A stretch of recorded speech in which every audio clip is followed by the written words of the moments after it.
Ghana adesimama akukọ apeno dabre wo akyerebe no eso no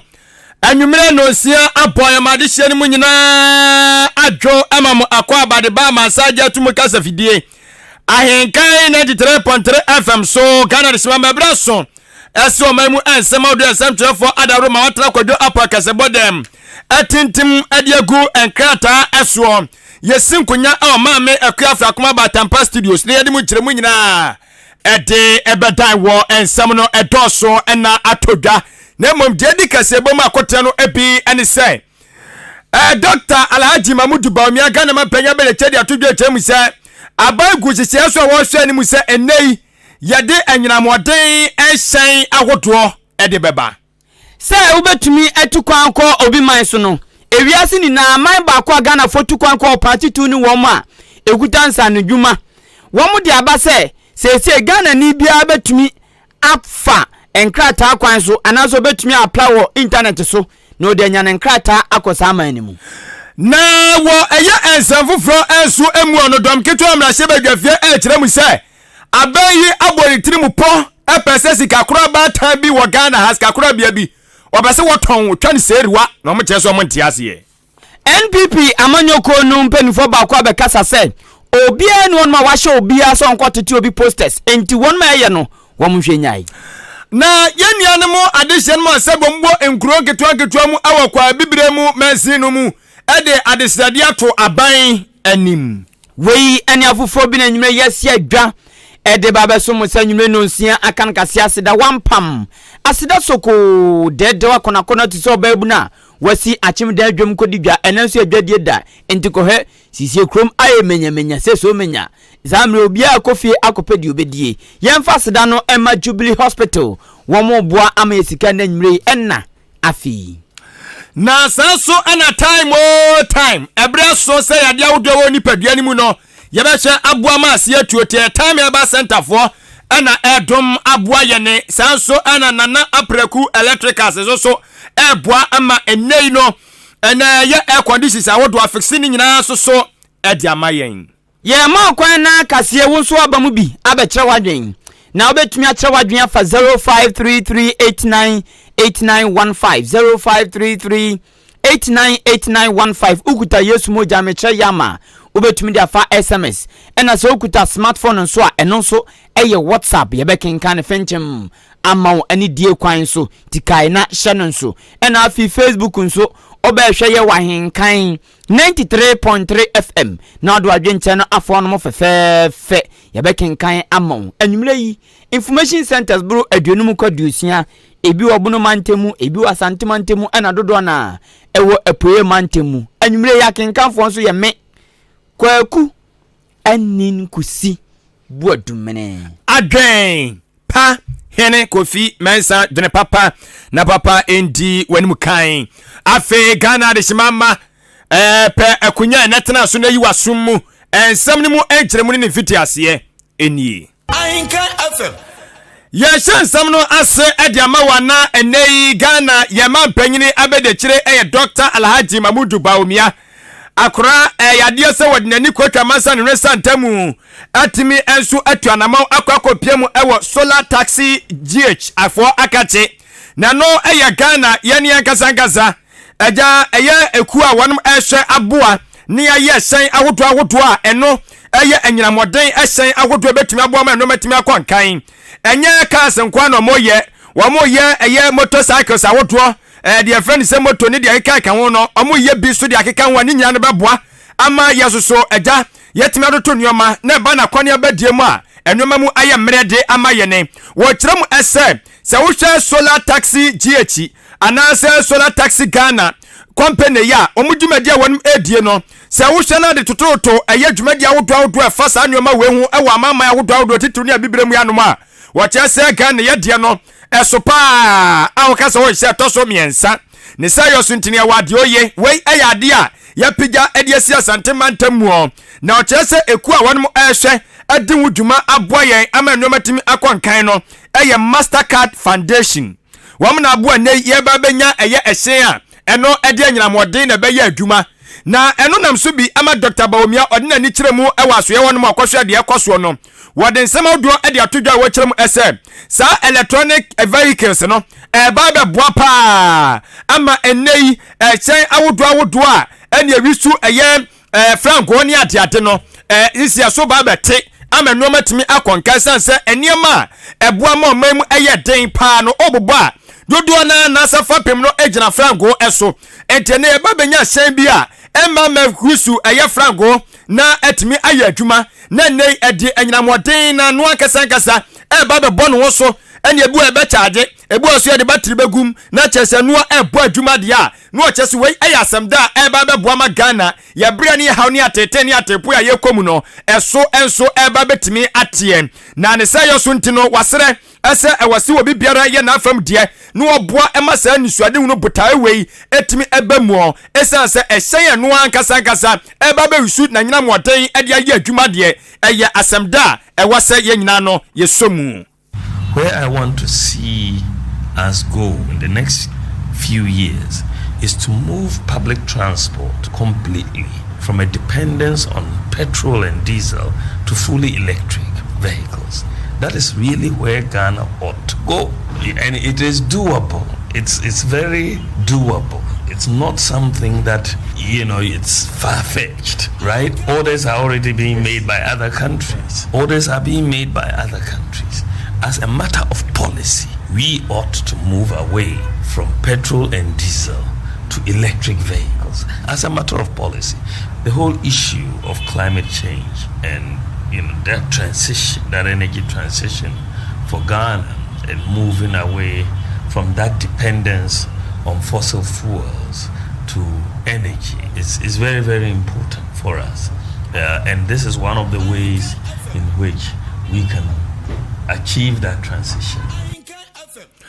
Ghana ma banyini abede kire Dr. Alhaji Mamudu Baumia Ahenkan bi episo ekyerem ese enyinamoden ahyɛn awodoa mpemfo ahwɛma no enso aba ɔman mu anom no eba bɛboa ama akɔne abadie mu atete ne atepoi ɛne sika twitwiri die a yɛhwere ɛwo hɔ no no ɛno so etimi aboa atesa haw no ɛso wɔkyerem ɛsɛ enei frango ɛne enei no spare pass no kaa no ɛwo mpemprade ne ho akade no wɔse no ɛne ma nneɔma ɛboa timi kɔsoro enti we no ɛba bɛboa ama nneɔma timi akɔyɛ enkan ebiem wɔkyerɛ sɛ saa adwuma die wei ebetimi anam so aboa ama wɔnom ɔmo kɔ school ntoasoɔ dia wɔnom ɛdinim dia ɛfansa ne dwuma ɛwɔ ne dia fansa TVET no wɔse no so kura so ba bɛboa ma ɔmo so nya nidasoɔ kɛseɛ mapa so ɔmo wie asɛbi ɔmo ma metena fie na ɔmo so betimi anya dwuma ayɛ.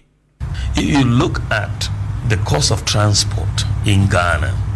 there are two elements that dominate that pricing formula for transport. One is fuel, the other is spare parts. Those are the two elements that dominate the cost of transport. And then because of the nature of the engines for electric vehicles, they don't have high maintenance. It's very low maintenance, very, very low maintenance. So with these two elements, you will reduce the cost of transport very significantly. And so in this era of this increased high cost of living, Baumiani Srasho Kopiemu, ewo Solar Taxi Ghana Company no akache, and what is same way eto eja. Krata every South Africa High Commission aba. Na asimo muka ene se so ya Ghana ni na peso tu kwan ko South Africa abrochimemu a enkwanya abrochimemu South Africa ebibimemu a ekwan abefa so obekọ no se wo maye na mana ye fo pa na de ntom so maye mana ye fo ene se nkakane no sanka pa visa na okopiem e South Africa acha okọ wo mu High Commission office na wakwakoye nkrata asema kopɛ kɔtwetwere me pɛ visa se bebre omo se sanyo mani na condemn to grabu omo ye free ho na krata ni wasem ene se wom se High Commission Emma Republic of South Africa womu eka che Ghana ni bia se aban South Africa aban de Ghana din aka e-visa ho se electronic visa or the din aka ho bi ya womu che se ye Ghana ni na person ko South Africa wa okuta mobile phone na eno ane sa ofo mobile phone utumi epe visa no unsa kan na afutipa wo na wo sen wa bra onfo hyen enko high commission office ewo Ghana no sansa no akwa previsa no akiri kwan omsi da bi se sa no na eye afiri hono na omuchemu na mo se we no eye Department of Home Affairs of Republic of South Africa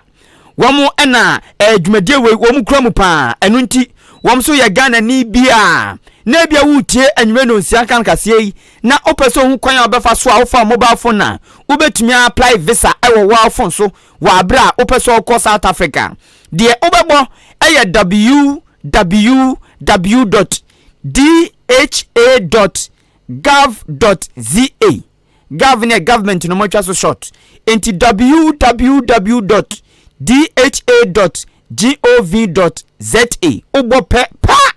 wom say information ni na gu ono ma udi akira kama na wona wo sen no na se opeso tukwan ko bi man so a wanya oman no so visa awie no na aka no man kitinkete bi obi na ato nsa afre wa ene invitation letter ana se bia wa na wo konso a obepe wa accommodation sanu mani na se ode kire oman no mpanifo emamu sampa oba no uwo ba bia wo koda uwo ba bia wo kotena amanu so meye dadwene ento wa so na ngo se bia ase Ghana wa ba na enkofo dada rana ba tasi dabi wo mo mpene o ma makura he o ba ba yo ha wato so enti sanu mani na wo mo hwe na no mo se wo apply visa no mobile phone so wi a afi se de ba che se o mo ba bia mkotena nie ana invitation letter odinam ana wo visa wanya na wo akwa wo kono enwema wo kwa gina so akotena oman mu enu nie nu wom se no de ombeje wa bra o bebe wura South Africa man mu enti ba bia ufiri onu mu anu wura South Africa ana wura mo bia ha wono saa biaye no ehonu mu no mbehwe sa no mani na wa bra wa ye e-visa no wa apply ya wonsa kan wie enti ehonu mu no mbehwe no ma hwe passport ni na no mbehwe ewo saa biaye no enti wo mo kire se owo passport na se ehonu be 3 months high commission no wo mo beje VFS global offices wo beje enomu enjiremu ni na enomu de aguanum si amabone tofa de ache nti enika se mewom ni se opa South Africa konkwan de South Africa nso titru Ghana for kopa titu no wo ma wonsa no dwuma no wo ma yetire wo ma botire wo ma yitire wo mo ko papa sanso ode uwo bia udidi sanso ono nsa abrofo no ye ma mo kwantena no mo nto mo na ebifo no nyinyem wo pa ena abrofo nso mo kire mo ho ti ne ma me ebibi ne papa ebroni be imitima me nyi achi akoba brin nti sanu mani de ho nsa no dwuma de ebusu tam e South Africa enti sese kwan obefa so obekono insakraye abem wei high commission ma South Africa for ne de krata wei eba bontin ene ya enom de betum na yetoa onyunu bre Kasiebo no ensoso eso akonsanfofo mu ade amaw na amanyosemu na yebo ade awura yi dom kito womra sebedwafie wama no ba no dani eye owura atofosen na enedai woni samtefo di ahyiamu ewo eye emrasebedwafie atena ye Kasiem ene enkomoni de na jeze edoso pa no mu kire mu se ma ye hwehwemu ahunu se aban ye atisuei waboni tirimu purpose wo ya ade bi asabio wanhwe de ha obebre o my konko Ghana na de edi ka mu bubo din bi omu chem se Dr. Alhaji Mahmoud Bawumia Ghana ma panya be de chire economic messiah head of economic management team wane waswafo na risk assembly to yeso manyafo kenofori ata ana afei eye omeyi opanyini a ukọ esika kuraba tan na no enso a otua eye ano amrado governor Bank of Ghana na asem na mekan Dr. Ernest Addison otede se ni pamiensa we omaka omotama bom a mu peso mu sigina ye bi na gyan no peso mu sie no ene se wamanyi ye woska kurabia bi e wa hanum a ebua pa emu ye sika santutuye ekonanim na ebi eye National Investment Bank NIB ana afi Agricultural Development Bank ADB seska kurabia mienu yi aban no eye na adwe so bese wo kambom ena ebi mukura susu se obese wo gu baako enti si obegu baako ne awuso wagu ebi a bank we no ebi a National Investment Bank no pese ogu na so obegu na me hu se enam no so na agua ma adwumayefo kwotena fie no wo se da bi on hye da nya so obeso wo ye no se bi nani atepa te se kwakwa nanse ento obeso wo de ba akokwa ka ba ako ho aya se wa ka bom enti mpempe de wo mu tem so mu hwem do bia kwakodu ni se National Investment Bank NIB any Agriculture Development Bank aban pese wo ka bom na no ena dom ketwa ni chem se koba ni saa ebe ha dwene pa esense wo ka bom ye de nkrofo be hwiro madwuma ena se wo ye wadwen se wo ton ba akoso so a eno so Ghana fo be bo dede se wono kwano no wo ka ne ho anu oton ene ye ntani nko a ena aban na ye enu ti aban pese wo ye no se na ni atepa ti no obeso wo ka bom no na dom ketwa chem se nya de so mbete ase na ate ase kina ache ama aban no Akan National Investment Bank ene Agriculture Development Bank abomuo na omo chense pepe kura me no kase adwuma wa ye den pa wo man mu anya asam ketwa Ghana fo etiemu wudu ani bu a ene ohwe nkofo mu tifi omu nya adwuma nye be se empem ne de wo de wo ana chese won mu tifie na se ba beguska kura bia ma emu ade sha ba betrafie ba ku kura gugu nei hwe nkofo atena fie be si na omu nya adwuma nye nkofo sika akamu anya asam ketwa etu se be kan bomu yi na afina nkofo mdom sika akoto ebia National Investment Bank wamo afina se be mo ntwan ene ye ni sei sama nkofo sa be fa hu se bi ahwero mo nkwa eti dom ketwa mani abra enya asam ketwa na eye owura doctor atofo si kyeremu se Ghana fo koma nto amuyam sa wako we afina eboboba no mbere so mbeko akosi awiye Alhaji Dr. Bawumia and Ken Oforiatta, working closely with Mr. Printer the Addison, have decided to either collapse the NIB or merge it with the ADB. We contend that collapsing NIB is not an option. 2. Merging NIB to ADB is certainly not an option because it will come with its corresponding job losses. Already, we have issues with employment. We believe there is space for NIB to survive. We believe there is space for ADB also to survive. Ghana deserves NIB and Ghana deserves ADB. They have special mandates and it should be respected as such. And their families, we want to assure them that the NDC minority will fight for them. We want to assure them that we cannot add on to the unemployed. Abusiafo opanyina wetini nke dom ketwa ewo emrahye bedwafi omano ba no dani eno no owura doctor Kasiebo atofosin ena otene nka no ye toa anwumre no nsia Akan Kasiebo no so Attorney General and Minister of Justice Onimnyafo Godfred Yebu Adame wakasa chese omaya yatumi ade bi koso a eha dwen pa nanso kamia say obia mpamfi na ono de obeka wa say bono hene on bebeka na bebeka no eya asem bi a enie se akwase obi akwakonya asem obi akodi obi awu ye nimpa se nipa yi ono na ku akwai obi de se kan ko obi yem twa ye nim se akwai ono na kodi boni wei ayi bono asem bi si wono mo obi atwitwa nipa na de na hye fridge ya chi nipa no so ono nie sa cases bi sa na ano den a ye nim se nipa no ye no so ono nie no eno wura Godfred Yebu Adame e kasa fa won che sei enuma bi sa na ni kwa se che e wa judge fo nsem dabi o se de ya nsem bi sa no e che e wa tembo fo nsem no e time papa na emwa ento no Attorney General Osanso Minister of Justice or kan ama judge for any empenifo odro bia asembeto wo na se wo mundi no or ka to mani mun se nsem bi wonu ma eba na se nim se asem no ano den nipa na odi awu no nso ye nim se we ya eni kwan so mo cha wo kra wo mumua ne ten na echa emfanfa so de bia emma odi nsem wetu dwa wo abra afimuni ni na atembuafo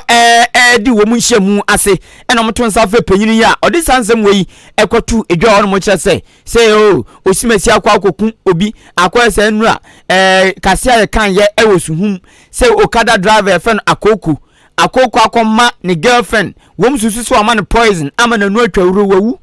esan se abortion oso ngongo ya abortion ena Matilda se menye koye menye azimi akoko akoko de so de mia me oya me love agra de na love onya abortion wanye nti wakoma no poison ama na wu wakunu ya enjosi ensem bi se no enu sei mo chi akoko a enu kwanza mo delay kura mo san kwaso so no so mo de ne ko na mo de ne ba mummu asam ne ntem obekwa fiase a onko dem live in prison na okọ de mo de be na mo de aye no na mo che tena so a mo to ye hye emfa so de bia ne nsakra bia emma owura Godfrey Dame Attorney General kasa na osan che se saa nyoma we nyina no nso esan bo oman ne ka pa se ye che asem bi so asem no nso ano odin ehu ewudie na ano odin na ye che wo ho ne ye che wo ho akweze polisi ni ya wo mu kun wo famoki wa blekumen na ya chinkofokra yesa besi na grante wo hwo na wo mo ne na mo saa ne de mo kotire ebetire na o masem yetumi tena asem so a mfie bebre na ye mbu anwie o se sa nyuma ni na no enye into osre atembuafo ne se eviti na ekoi wo mo sesa wo mo nsa no kwan wo mfa so di asem no wo mo nyensa kae wom se de be ya ebe kontem na se ebetena asem so ache no sa nyuma ni na ye yimfrio. And I reflect on cases whose outcomes I personally consider undesirable. Regardless of my own views on the questions being judged in them, I can only come to a conclusion that what we have in this country is a fiercely independent judiciary, which all of us should take pride in. That an aggrieved citizen can go to a court of law and challenge anyone, including decisions of the president and parliament, and be confident that the court will do a decision without fear or favor. But they are only urge the judiciary to ensure that their processes are devoid of undue delays and other inefficiencies. For a robust legal system, and appealing by the rule of law goes hand in hand with economic prosperity and bolsters the confidence of the people and deters the perpetration of wrongdoing. A court system in which summary trial of criminal cases can last for more than 5 years militates against the right to a fair trial, defeats the end of justice, and must be looked at again. It is unjust and unfair for so-called high-profile criminal cases involving the summary offenses of fraud, willfully causing financial loss to the state, and money laundering to drag on for years, while similar cases filed against the perceived ordinary members of society are concluded within 6 months to 1 year. Onipa amotini ni eyonimnyamfo Godfrey Dame oye Attorney General and Minister of Justice no na yabatu asumi akuyanim samno kasa yanuanom ene ya maamenom ya papanom ya ofanom a sabio mu won kronketo amu ewo kwa bibire mansini ni mu samno kasa yi wonom ede adesade ena Ahenkan ne 3.3 FM so ede to eye aban no enso anim na ansana no ma yanda time ya ba center for asini mo maba so wanuma yade pa sanse yade de ya papa se wo yare a na nipa kwa bede timi akobi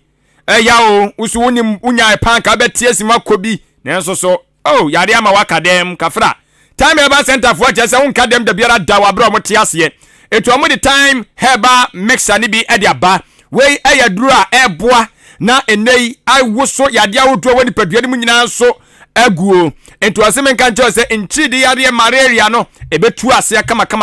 ama normal so etimi akonkati malaria ne de etu ase sharp na fever ne so eno so one touch quick na ye firi ho gise wanom na wanum ato ntimi didi so a eno so wadaroma no afa time e ba mix ani bi na wabobo na etimi enso aboawo ompa no ompa so wonam ye basabasa ne nyina no ye time heba mixer obedi wasam e de amawo time hh heba mixer yada nase bebri esanse wono de ne dwubadie no se won ma yade no kura mani paduani mu no akobo ho eka bebri wono ne de ne se wo de nom unya nom pe wababbo ni paduani nyina ho ban ama yade bi atimi mogram etia no e boost system no ama nyoma timi ekonkan enso edi ma ye pa na sa awate egu so na hwe seb kafrache ho so cha hunu so ni nsuo ni ade a ni nyina no eye time hh ba mixer ena wose obobo na sa duro yi no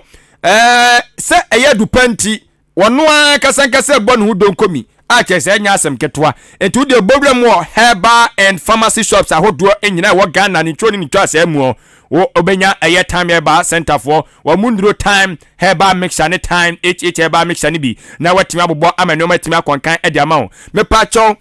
bia ene adwuma wa ye din yi wo so pa adwuma ye wo de ehia so no mbeka so me bra oduduo mu na so watimi aton enya so emfaso wo bia herbal shops bi na pharmacy shops ne bi ena wo pendro bi ede aguma wo de ne time herbal mixture for enkasa na wonom so entimi emwawo na eye 0244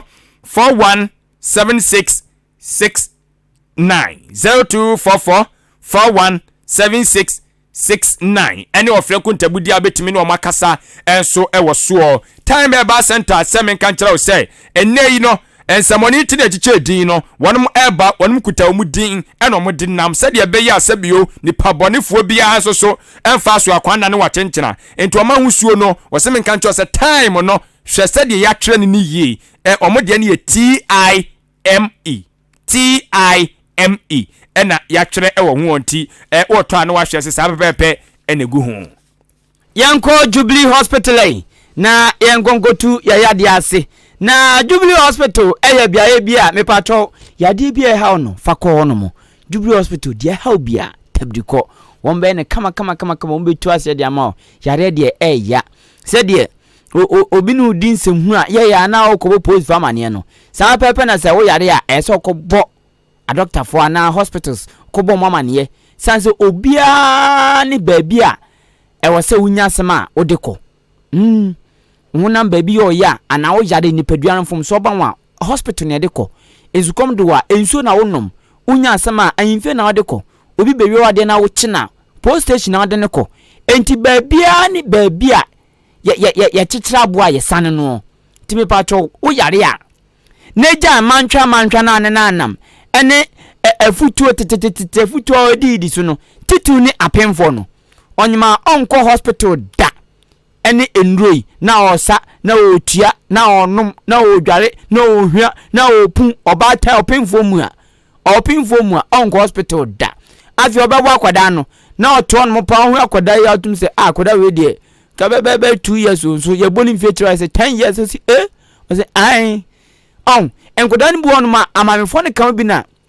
eya wo munya problem no onko hospital nkoja kwankyere ti bibi boni ikoso ehwe nkoso ye nka nkyere no eno ase papa boni o na ode awo akwada no na ono so de aba wiase na saasai na eko timi pa cho hospital de eye sempo nyare kra esa okokọ check up eyade o se nipa bia wo ye enti wo yare akoho ena so yare nso anju hu akinye wo yare a enya opani wiase nipa o yade kanipa ho tu yare a eni kwan so wo fere eni kwan say your problem eni kwan say wadwendwen fa ko hospital hon mu benya solution no ma so no kama amaw na ne hospital ba kwa me kan fa maw Jubilee Hospital sade tie biara o de fa ko won behwe aye kama amaw sade tie biara won behwe aye kama de amaw ti Jubilee Hospital de wow kwa wani bejon pa me pacho etichi yade wo mu behwe tu ase amaw wani problem wo ho a wo mehwe atu ase amaw afi nso obu on ma na tu ase ntini tweno yare ne meka na magya den honam ani ene honam ni mu baabi bia wo mehwe aboa kama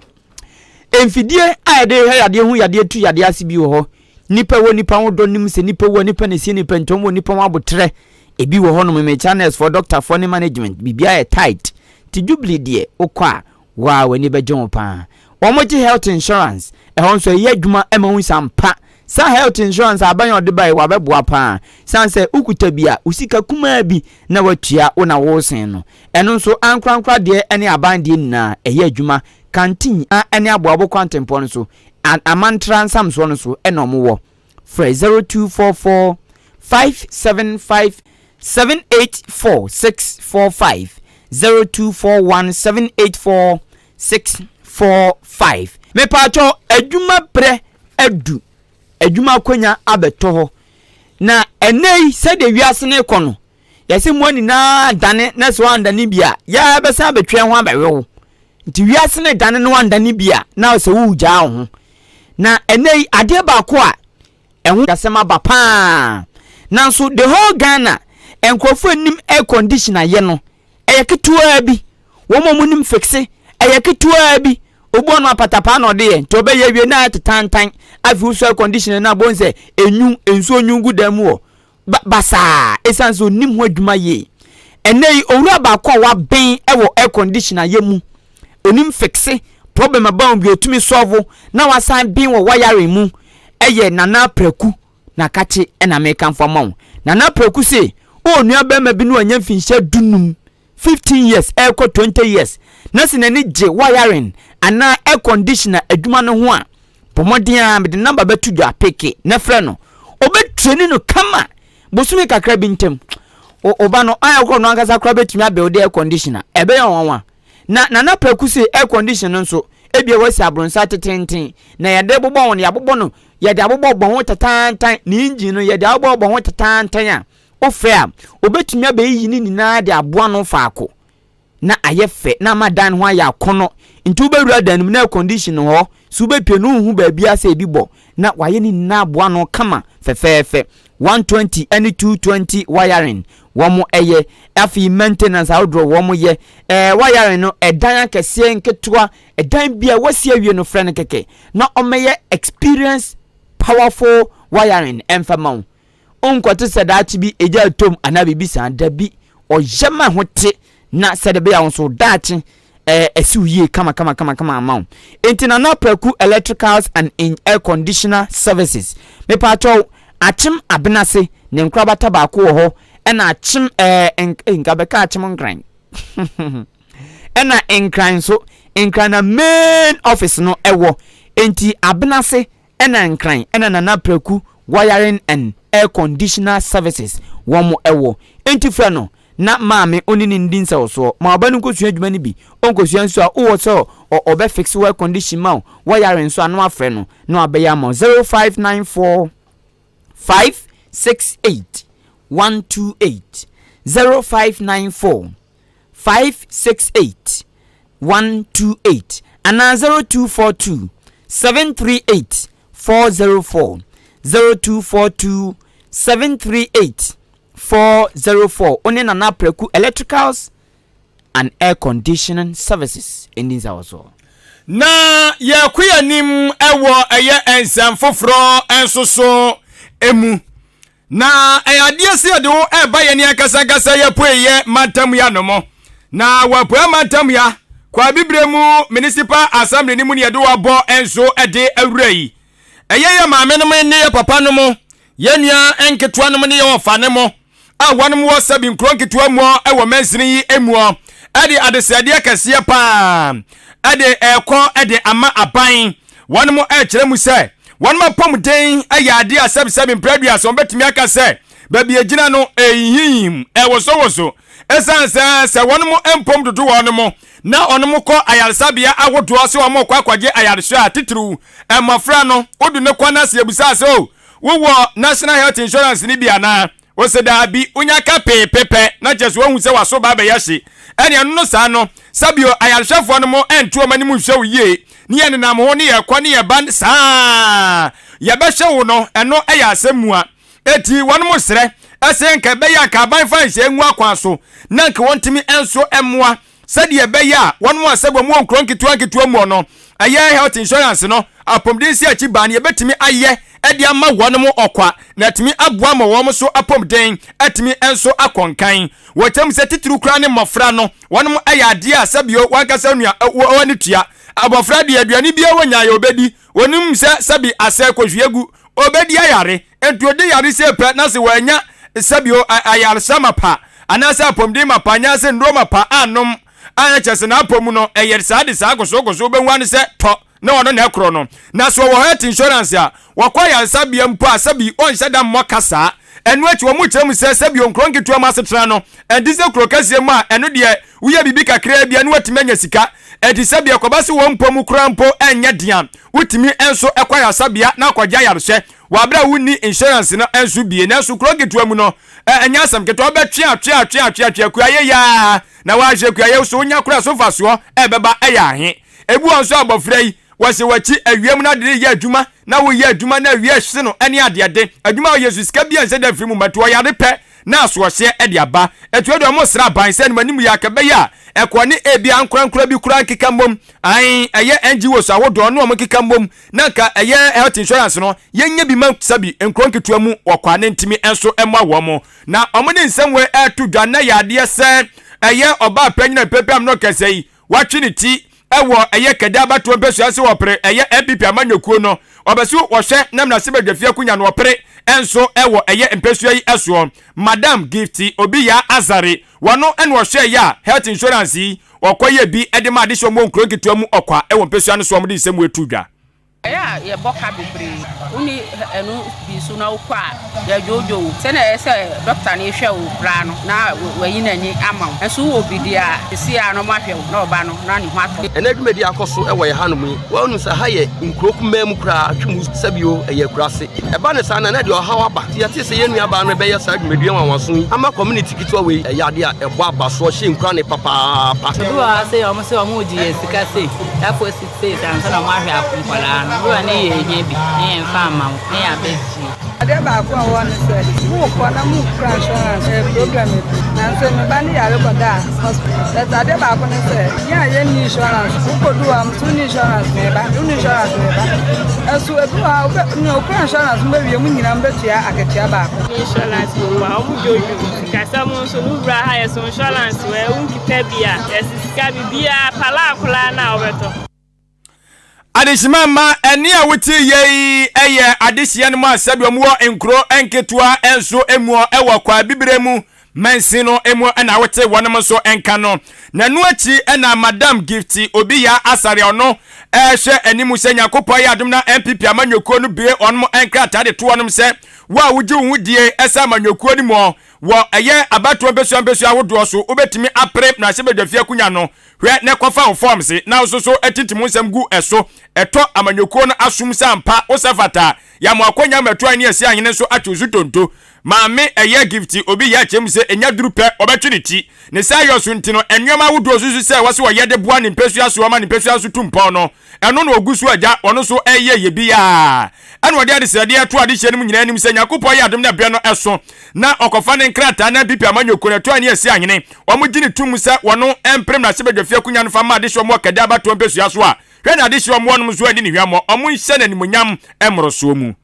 emema na ba be ye bia atwa so ye say audio o charge esan onim say bia na chi ache we che ne be de ye behu o ma ye bia since 1992 kede constituency oba bia ma bi da ewo MPP amanyukuo enti enna mesumati me ho asi ho se nyakopon ya dom na MPP akuo no ebie akwanya ema ye se ye nkofa frank ade ye metu a me gina mu as oba a me betu frank ade ama kede constituency enti de me ka nyina ne se ema e wo kede constituency nyina mo tridi ni waka no mon time it no mu ade fefa ma ya ma wo mo ma anya wo kede o ma anya wo nkro akese ni mu na me se me yo ba atanya meti ye mo kom ehu ni pa nyina mo bonti no eno tire metu ye si me ho so enti de me ka ne se omon time echi na oba wo mu a eye oba so kwa ade mu a ade nyina eye yie enti me beti kede constituency na niam ase wo mu no kede constituency so afa ne tuma pefra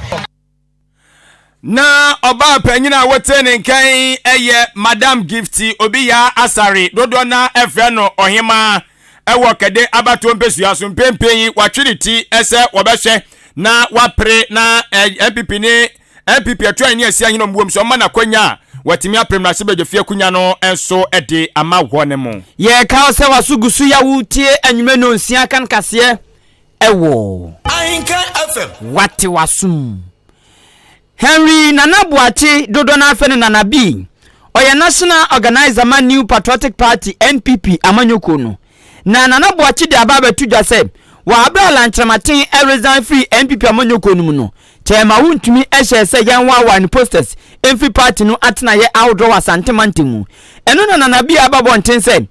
NPP party mpenfo wo mamu obi antu sana mono obi afa sa adwen se an ye hye ngrofo se mon wawai obi posters osi debi wo muntu anamo obi asa entenei wa umensimu ukromu ompeso aso obi afra se wawai alanchamatin posters no ana na chance de bia no munhwe nyai na party no entu anamo obi asa osi decision bi say national executive no point na say enkan bibia sa enu tomo kache party ma eni etitai for say obi anya botre na awawa ya mo wawa mo chempa no awawa mo hwenyai na obi ansoma amo na Buachi Henry na Buachi ekasa ya otwa nsam so ena ochechem na ochre say afi obesa pan say enyoma odro bia ekoso ena alanchamatin free mu ensema odro bia nkofo keka ensema odro bia nkofo twetwe no wram ene nsensema odro bebre no ochre say ni na no o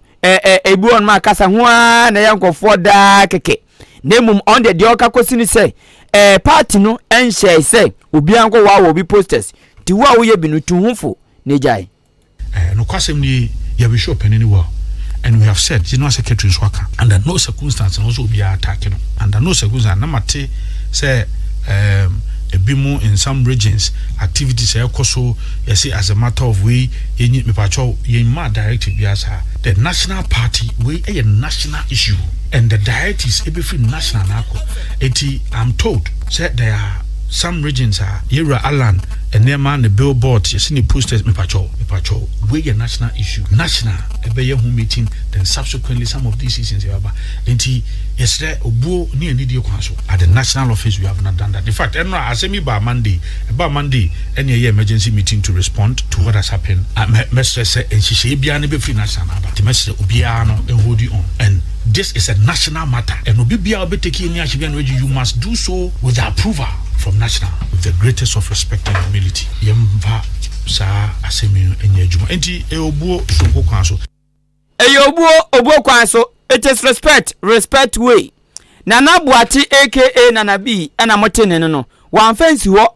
Or didn't Casa Benavi Yakwata cries abochi. I only need dear Debian. Abochina, or let's go kwata cry say ozo. Or there 110. Oh, there more 9. Oh, the WW kata crano. Na kwata crano. Nana B say.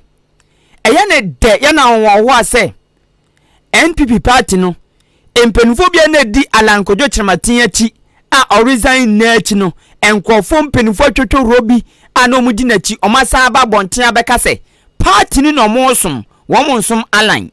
na align wom no na no omudi onu achi keke eno nche se wafim nti wo musu beyi party na ma entomu na san di party na achi osi san nyoma na yakoso mpenufo bi na asan edi odo abebo odom ewo NPP party mu no eye na ni je papa na we di adanse trodo se party no mu nkabom edi hene papa ewom na odonso ewom pa. The party is united. I'm happy. The spirit party no esiepeja ana nipa dodo na no odoso nko anom ma Yera Ala no na eye osunu kokroko amanyokuo no entia. So Nyamian Mugwene, I'm so delighted that a very prominent figure non a coordinator for Yera Ala will get a crash slide. Onwakase ono osunu kukuruko amanyokuno eno ojina homa. Honorable Abna Oseasare issued a statement. Wakase ono so distancing from any such move. Mehu se Collins Owusu Amankwa such a vociferous supporter of Yera Ala. And so he remains an elephant, he's an MPP person, he's not going to be part of any movement or MPP ni. OPK, another good brother, our MP for Empire, so another strong supporter of Yera Ala. And so Akasa say ono die a MPP no so. Entiano no, osi Orala nchamaten eje gono ni na ati penufobia di na ti o ma san vi na chi aba party no mu chese party no e na omosom enye Ala nchamaten. Onipa amotini ni eye Henry Nana Buache dodo na atwa ni tiafe ne Nana B ono ene ye national organizer ema NPP amanyoko no na amanfo adwenkyerɛ ne yɛde to Kasiebo no so edi ama mo Facebook anhwɛ ne mu krata no eso ena me wei na fantastic Robert Force de ena edikan na de ɔkyerɛ mu nie wɔso no de firi ɛyɛ sahwi asanyono so wɔse ɛyɛ ni kasemo ɛyɛ ni kasem papa sɛ wɔtete nsɛm bi sɛ MPP fo gu so ɛbɔ dawuro sɛ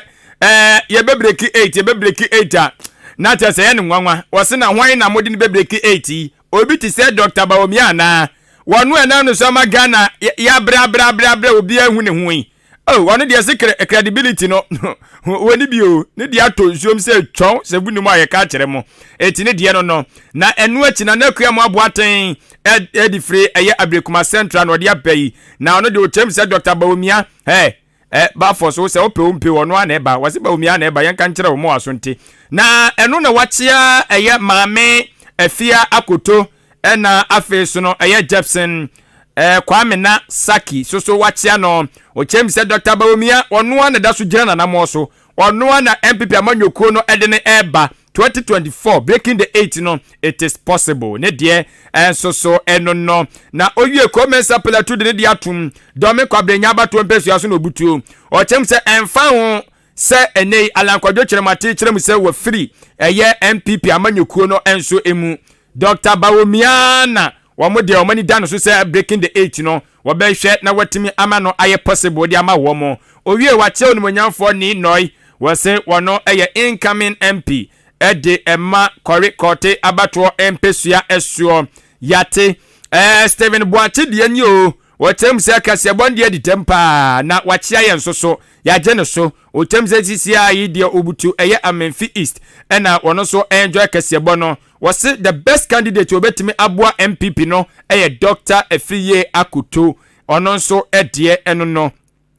Francis Kaswa ɛna ɔde aba wɔse it is possible still the battle is the lost yate na kyɛ so ɔkɔ no yɛ awurade ko ai wɔno nso ɛdeɛ no wie wakyia onimonyamfo Mavis Hawa Kumsen enso ɛwa hanom kama Master Planner Junior Kentampo Bam ɔkyerɛ mu sɛ Ghana CCI die ɔbɔ ade adom ɛhyɛ enkrɔfo a